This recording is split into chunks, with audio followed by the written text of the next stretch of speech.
Hello, this is Josh Brown with MTBS-TV, here with Scott Stephan, the lead developer on Anamnesis.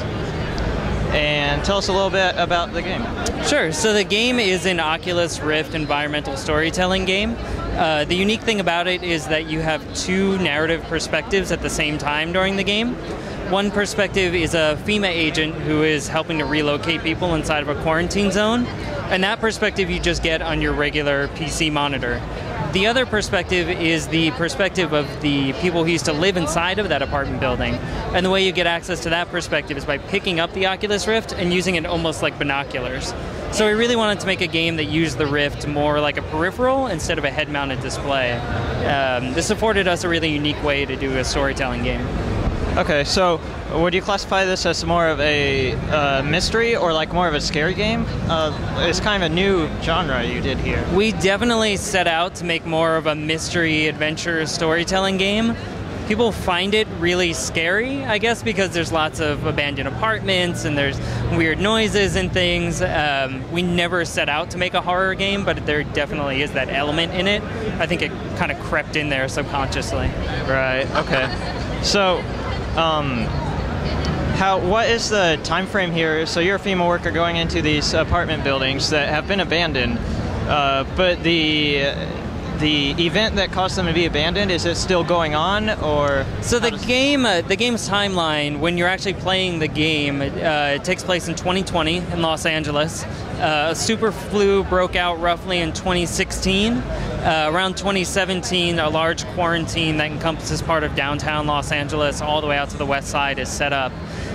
The game picks up about 3 years after that quarantine, in which it's sort of ending and the government is transitioning survivors out of that quarantine zone. So it's roughly about 3 years after the flu breaks out. Okay. And this game doesn't really, you're not really focusing on the you're focusing on quarantine, but not really the events like you gotta survive the stuff, and you're just focusing on discovering kind of what happened? Yeah, we didn't want to make a game about like zombies or the flu or about the event. What we really want to do is make a game about people, and we want to make a game about characters. And so putting them into an extraordinary circumstance like a disease outbreak is a really great way to see how those characters would react to that circumstance. So we really wanted to focus on characters and not situations so much. Okay. So, the storyline, you're a FEMA worker going into these people and seeing their lives before it was abandoned through the Oculus Rift, and then after they abandoned the apartment, what it's like. Does the storyline diverge to where you follow these other people's stories, or do you just work on uncovering them and then move on to the next? You mostly work on uncovering their stories. There are interesting ties between the apartment, especially if you kind of look at all of the objects, you really pay attention. You find out that these three people had lives that were very intertwined. And going through all the apartments and finding the hidden room at the end and making it through the ending kind of brings that story to a conclusion.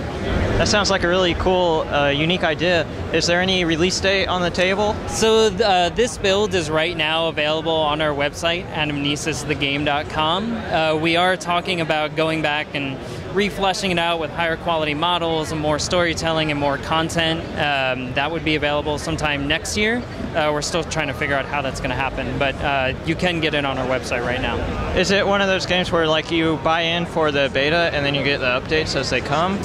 Not right at the moment, although that certainly is a model that we might pursue. Okay. All right then.